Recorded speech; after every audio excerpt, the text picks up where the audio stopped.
So finally we are back with the year's first battery drain test comparison video. This one's a battle between the cousins.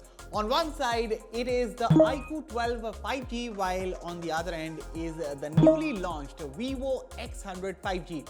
First up, here's a quick comparison of the key highlights of both phones on your screens, and apart from the refresh rate that's higher on the iQOO 12 at 144Hz and the different chipsets, these are more or less the same smartphones. Of course, the design is different. The Vivo has a curved screen while the iQOO has a flat one. But on the internal hardware level, again, these are more or less the same phones. So considering performance and endurance, should you buy the Dimensity 9300 powered Vivo X100 or the tried and tested Snapdragon 8 Gen 3 powered iQOO 12?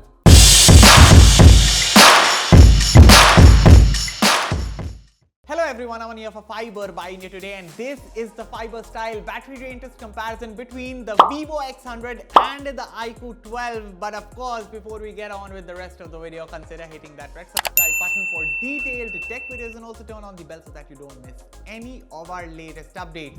With that said, let's get started. As always, we start off the video by booting both devices, and the iQOO 12 here boots up at a faster rate than the Vivo X100. So for this test, we have set the display and audio levels at 50%. Default color profiles are set on both. Light mode is enabled, and both phones running at their peak refresh rate, that is 120Hz on the Vivo and 144Hz on the iQOO. Of course, both phones are connected to the same Wi-Fi network and they are 100% discharged. So we start off with the 2-hour YouTube video playback, and honestly speaking, side by side, there's practically no difference between both phones here. And I'm talking inside out. Both are 6.78 inches panel, carry the same resolution along with peak brightness of 3000 nits. So deciphering which one's the better one is difficult. Of course, the iQOO has the advantage of 144Hz refresh rate, but 120Hz is not far behind, and realistically, both phones feel extremely smooth in operation. On the other hand, Vivo has a curved display which looks aesthetically pleasing, but iQOO's flat panel is the more practical one here. So which one is it going to be? Again, in terms of quality, color reproduction, vibrancy and punchiness, both are neck to neck. Personally, I'm someone who would prefer practicality over aesthetics, so since the quality is same on both, I would rather go for the iQOO 12's display. But which one's going to be for you? Let me know your thoughts in the comments. However, what is not the same between both phones is the amount of battery drain after the YouTube video playback round. So after 2 hours gone, the iQOO 12 has taken the lead with a 94% battery left, while the Vivo X100 is now trailing with 91% battery left. Okay, on to the video recording round, and I will now record 1080p 60fps videos from both phones. And while the devices are at it, a quick look at the camera specifications. The Vivo X100 has a triple rear camera system comprising a 50 megapixel primary rear camera with OIS coupled with a 50 megapixel ultra wide angle camera, a 64 megapixel telephoto camera and a 32 megapixel selfie snapper. For videos, the rear camera supports up to 4K 60fps video recording, while the front is restricted to just 1080p 30fps video recording. On the other hand, the iQOO 12 also features a 50 megapixel primary rear camera with OIS coupled with a 50 megapixel ultra wide angle camera, a 64 megapixel telephoto camera and a 16 megapixel selfie snapper. For videos, the rear camera supports up to 8K 30fps recording, while the front, just as the Vivo phone, supports only up to 1080p 30fps video recording. Now here are some of the comparison photos of both the Vivo X100 and iQOO 12 on your screens right now.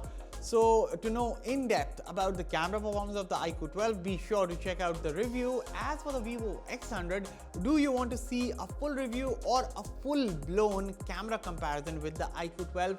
Let me know your thoughts in the comments. Anyway, we are past the 3 hours mark, and after this point, the iQOO 12 has actually extended its lead right now. It is now left with a 75% battery, while the Vivo X100 is now trailing with 68% battery. Okay, it is time for the most demanding round. It is time for benchmarks, but before that, a quick look at the hardware specs of both smartphones. The Vivo X100 is powered by the Dimensity 9300 chipset, while the iQOO 12 is powered by the Snapdragon 8 Gen 3 SoC. Both phones feature up to 16GB LPDDR5X RAM coupled with up to 512GB UFS 4.0 storage. And as expected, given the top tier chips on both smartphones, the scores are scintillating. Granted, the Vivo posted 7200 plus versus 7000 plus of the iQOO in multi-core, but does it matter since both phones posted 7000 plus on multi-core on Geekbench 6? And the craziness does not stop here, as in AnTuTu, the iQOO 12 nearly edges out the Vivo X100. But again, both phones post 2.1 million plus, which is really something.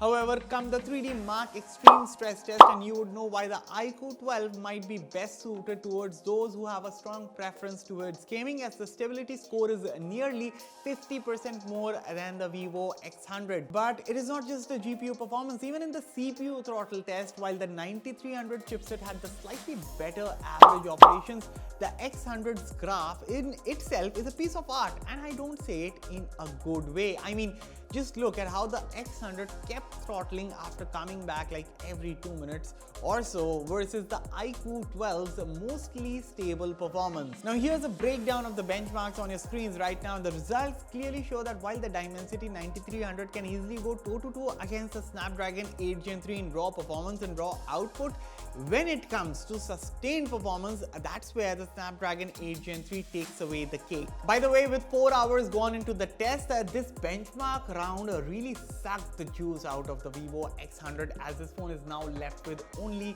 21% battery, while the iQOO 12 is now heading into the gaming round with 41% battery left. And as we move forward in the gaming round, both phones with their respective chipsets are pretty capable when it comes to handling the most demanding of games. The likes of BGMI and COD Mobile are both supported in 60fps and 120fps respectively on both smartphones. Even this game on your screens, Asphalt 9 Legends, is supported in full 60fps with high graphics and runs phenomenally well on both smartphones. But as I've noted while gaming on these devices, when it comes to having the better sustained performance, the iQOO 12 does a better job with the final results as well as handling the thermals. Again, not saying that the Vivo is bad, in fact it is plenty powerful. However, the iQOO 12 for its hardware and optimizations has the upper hand. And with that, we are now done with 5 hours of testing, and of course the iQOO 12 is still in the lead with a 27% battery left, while the Vivo X100 is hanging around somehow with 8% battery left. Will it make it to the end? So this will be a close one for the Vivo, as we are in the social media round in the last hour. And without keeping you waiting for the last minute, let's fast forward to the end, and surprisingly the Vivo X100 barely makes it with 2% battery left, while the iQOO 12 finishes with 19% battery left. Here's an hour by hour breakdown of the battery drain of both phones on your screens right now. And looking at the final chart, one thing's clear, that we need to keep the benchmarks round aside from the final analysis. But even if we do that, if you look at the YouTube round and the video recording round, the iQOO did turn out to be more efficient one in terms of endurance, and it was vice versa for the Vivo in the gaming and social round. However, barring aside this simulated battery test and considering the real world performance, the Vivo X100 is a solid choice and offers you quite the raw oomph along with the good looks. But these good looks and raw performance come at a slightly more price than the iQOO 12. Speaking of which, if pure raw performance and optimized battery life is what you seek, all at a price less than that of the Vivo X100, you should definitely go with the iQOO 12. Rest, what do you guys think about this battery drain test comparison between the Vivo X100 and the iQOO 12? Share all your thoughts with me in the comments below, and I'll catch you all in the next one. Thank you for watching.